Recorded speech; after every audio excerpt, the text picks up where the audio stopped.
Sa darating na Biyernes pa inaasahang makakarating ang barkong galing Singapore na mag-aangat sa sumadsad na USS Guardian. At ngayong naalis na ang langis ng barko, wala na raw banta ng oil leak sa karagatan. May ulat on the spot ang aking partner na si June Veneracion. Partner, magandang tanghali sa dyan. Unahin ko muna ang good news ay wala pa rin namomonitor na fuel leak sa USS Guardian. Pero eto naman, ang konting bad news, partner, ay madidelay ng konti itong pagdating ng dalawang barge na magsasagawa ng salvage operation sa May Tubataha Reef. Natapos na nga, partner, yung defueling sa USS Guardian na nakasadsad pa rin sa Tubataha Reef. Na kumpleto ang defueling hapon kahapon kaya wala na raw ang banta ng fuel leak sa World Heritage Area. Ang 15,000 gallons na automotive diesel oil na karga ng barko ay pinalitan ng tubig alat para ma-maintain ang stability nito. Tuloy ang preparasyon para sa salvage operation. Pero sabi ni Commodore Rustom Peña ng Naval Forces West, madidelay ang pagdating ng dalawang crane ship na magsasagawa ng salvage operation. Ang unang sabi ng US Navy, sa January 30 o 31 ang dating ng crane ships mula sa Singapore. Pero sabi ni Commodore Peña, nagbago ito. Sa February 1 na raw ang dating, na delay dahil mabagal daw ang takbo ng mga barkong kinontrata ng US Navy. Hindi pa rin tiyak kung magsisimula na ba agad ang salvage operation kapag nasa Tubataha Reef na ang dalawang crane ships. Mahigit isang linggo nang nakasadsad sa Tubataha Reef ang barkong pandigma ng Amerika.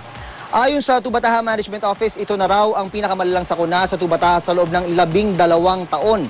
At tinatayang mahigit 1,000 metro kwadrado na ang pinsala sa reef.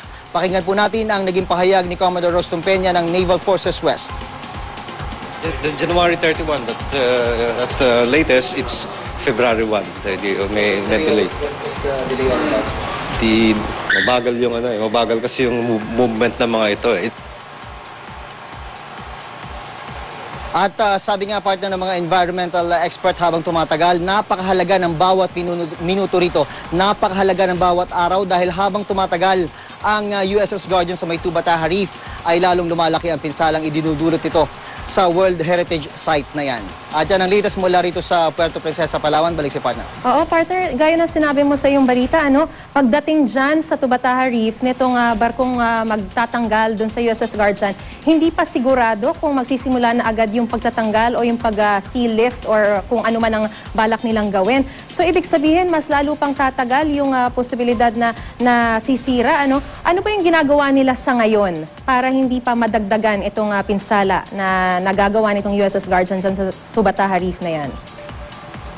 Ang ginagawa nila ngayon, partner, nagkakaroon sila ng mga calculation, nagkakaroon sila ng measurements para walang talagang magkaproblema sa oras na ito ay iangat. Yun kasi ang talagang main option dito, yung iangat yung barko. At gagawin, isa pa sa mga paraan na gagawin dyan, partner, pagtitibayin itong hull, itong katawan ng barko dahil medyo sira na ito. Maganit na ito dahil gawa lang ito sa kahoy. Wooden hull nga kung tawagin ng itong USS Guardian. Kaya i-fortify yan para pag-lift niyan ay siguradong masisigurong hindi ito magbe-break.